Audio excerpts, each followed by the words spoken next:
Assalamualaikum warahmatullahi wabarakatuh. Halo sahabat muslim, kembali lagi bersama kita di channel Jendela Ilmu, di mana channel ini selalu akan menyampaikan ilmu-ilmu seputar agama Islam dan ilmu-ilmu lainnya.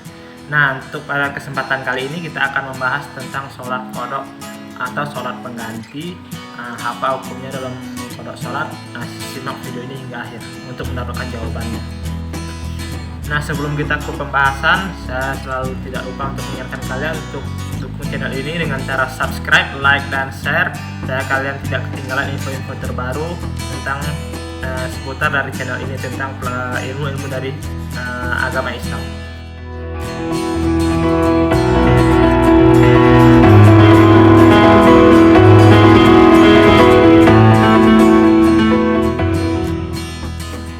Nah, sahabat muslim, seperti yang kita ketahui, salah satu rukun Islam yang wajib kita jalankan setiap hari adalah sholat 5 waktu. Dari pagi sampai malam, dari 24 jam itu ada sholat 5 waktu, 17 rakaat. Nah, ini wajib kita jalankan setiap harinya. Nah, mungkin ada di beberapa antara kita, teman kita, atau bahkan kita sendiri pernah meninggalkan sholat ketika kita akhir balik. Nah, apakah ketika kita dewasa, ketika kita sudah bertaubat, apakah sholat itu harus diqadha atau tidak? Nah, jawabannya ini ada beberapa pendapat dari para ulama. Nah, untuk pendapat yang pertama itu ada dari imam Ahlus Sunnah wal Jamaah. Ini yang paling populer pendapatnya, bahwa keempat imam ini, yaitu Imam Hanafi, Imam Maliki, Imam Syafi'i, dan Imam Hambali sepakat bahwa sholat yang pernah ditinggalkan ketika akhir balik itu wajib diqadha atau diganti. Nah, bagaimana cara mengqadhanya? Nah, habis sholat fardu qadha, sholat fardu, habis sholat fardu qadha, habis sholat fardu qadha. Nah, misalnya kalian habis sholat maghrib, nah kalian qadha usolli fardul maghribi salasa rakaatin mustaqbilal qiblati qada'anillahi ta'ala. Nah, kalian qadha seperti sholat maghrib, seperti sholat biasa, yang membedakannya adalah hanya pada niatnya saja. Nah, untuk sholat asar dan sholat subuh lebih baik melaksanakan sholat qadha di rumah biar tidak terjadi fitnah. Nah, kenapa? Karena kita tahu sendiri kan, untuk sholat subuh dan sholat asar itu tidak ada ba'diyah. Nah, ketika kita laksanakan di masjid, takutnya orang menfitnah kita menggunakan aliran yang sesat. Nah, lebih baik kita mengqadha sholat di rumah saja. Nah, baik pun itu sholat zuhur, asar, maghrib, isya, dan subuh, mungkin lebih baik di rumah saja. Nah, sahabat muslim, juga ada pendapat lain dari ulama namanya Imam Ibnu Taimiyah. Nah, kata Imam Ibnu Taimiyah itu sholat yang pernah ditinggalkan ketika akhir balik itu tidak perlu diqadha. Nah, dia kata Imam Ibnu Taimiyah, sholat yang pernah ditinggalkan pada dahulu itu tidak wajib diqadha, cukup dengan beristighfar saja, memohon ampun kepada Allah Subhanahu wa taala, maka selesai. Itu pendapat Imam Ibnu Taimiyah. Tapi saya pribadi cenderung kepada pendapat Ahlus Sunnah wal Jamaah, bahwa sholat yang pernah ditinggalkan ketika akhir balik itu wajib diqadha. Tapi saya tidak menyalahkan Imam Ibnu Taimiyah, karena mereka pasti mempunyai dalil-dalil untuk mereka berijtihad atau berpendapat bahwa sholat itu wajib diqadha atau tidak. Nah, ulama-ulama itu pasti mempunyai dalil, dan mereka mempunyai ijtihadnya, pendapatnya masing-masing sesuai dalil yang mereka temukan, yang mereka ketahui. Nah, sahabat muslim, adakah dalil tentang sholat qadha menurut hadis-hadis Nabi sesuai dengan pendapat Ahlus Sunnah wal Jamaah? Nah, pada saat itu, suatu ketika Nabi dan para rombongan itu untuk pergi ke sebuah daerah, lalu di tengah perjalanan mereka ingin beristirahat untuk tidur, melanjutkan perjalanan di besok hari. Nah, pada saat itu Nabi, kalau tidak salah, itu tidak mau tidur untuk menjaga kondisi biar tidak ketinggalan sholat subuh.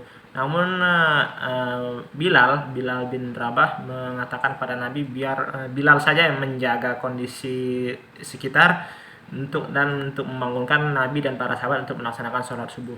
Namun alhasil Bilal pun ternyata ketiduran dan tidak membangunkan Nabi dan sahabat untuk menjalankan sholat subuh.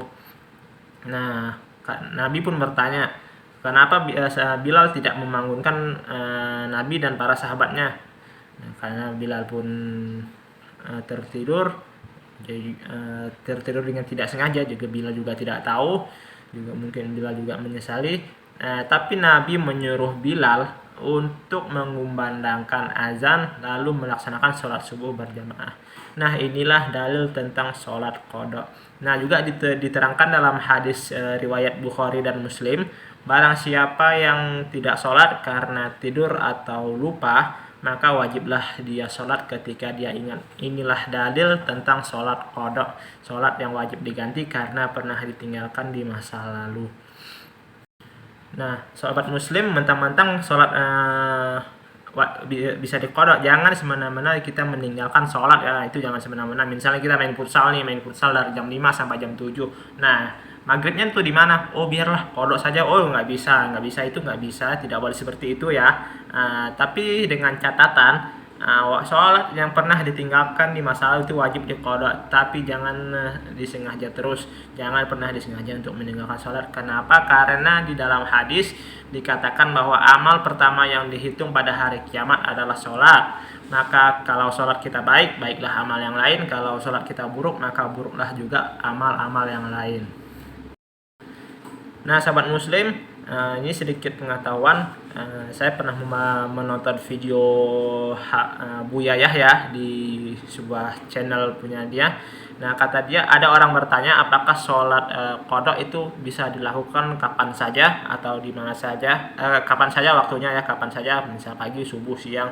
Nah, kata Buya Yahya itu boleh, misalnya sholat maghrib diqadha di isya, atau sholat maghrib diqadha di subuh, sholat maghrib diqadha di zuhur, atau sholat yang lain diqadha di waktu yang lain.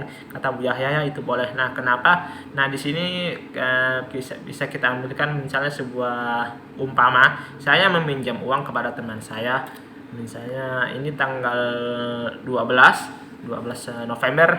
Nah, dan saya harus mengembalikan ke teman saya itu misalnya tanggal 20 November. Nah, tanggal 20 November di sini adalah batas akhir saya mengembalikan uang tersebut. Berarti dengan kata lain, saya bisa mengembalikan uang yang saya pinjam ke teman saya pada tanggal 13, tanggal 14, tanggal 15, tanggal 16, sampai paling akhir itu tanggal 20 November. Nah, itulah umpama bahwa sholat itu bisa sholat qada bisa dilaksanakan di kapan waktu saja. Kalau sholat qada itu ibaratnya hutang. Nah, untuk batas sholat qada itu kapan berakhirnya sholat qada? Nah, sholat qada berakhir ketika kita sudah meninggal dunia. Nah, itu akhir dari sholat qada. Nah, bagaimana kalau sholat qada kita itu belum lunas tapi ajal kita sudah sampai? Nah, maka mungkin ya bisa dikatakan bonus lah. Jadi itu sudah, ya gimana lagi ya, sudah memang takdir, tidak bisa kita tidak ada yang tahu. Ketika kita sudah meninggal namun sholat qada kita belum lunas, maka itu tidak apa-apa. Nah, juga ahli waris kita itu tidak wajib mengqada sholat kita. Saya misalnya nih punya sholat qada, nah saya meninggal tapi sholat qada saya masih ada, itu tidak wajib diganti oleh ahli waris. Nah, tapi sini sekelas info ya. Tapi untuk masalah puasa, misalnya saya meninggal mempunyai hutang puasa, maka ahli waris saya itu wajib mengqada puasa saya yang pernah saya tinggalkan ketika saya hidup di dunia dulu. Nah, ini dalilnya jelas di dalam hadis, kalian bisa lihat sendiri, searching di internet tentang dalil-dalil sholat qada dan mengqada sholat dan mengqada puasa. Kalau mengqada sholat ketika sudah meninggal, maka ahli waris kita itu tidak wajib, tapi kalau puasa itu ahli waris kita itu wajib mengqada puasa kita. Nah, baiklah sahabat muslim, inilah sekian penjelasan kita tentang sholat qada pada kesempatan kali ini. Mungkin kalau ada yang kurang jelas silahkan ditambahkan di kolom komentar, atau kalian yang memberikan atau saya ada kesalahan kata, atau salah bicara, salah ngomong, bisa kalian kritik saja di kolom komentar. Jangan lupa untuk subscribe selalu channel ini ya, saya tidak bosan-bosan mengingatkan kalian. Mungkin kita akan membahas seputar Islam nanti pada video berikutnya. terutama ini berkaitan dengan tanya jawab. Kalau ada pertanyaan mungkin bisa saya jawab, kalau tidak bisa saya jawab maka akan saya cari dulu jawabannya dimanapun, sumber manapun. Nah baiklah, sekian dari saya pamit. Assalamualaikum warahmatullahi wabarakatuh.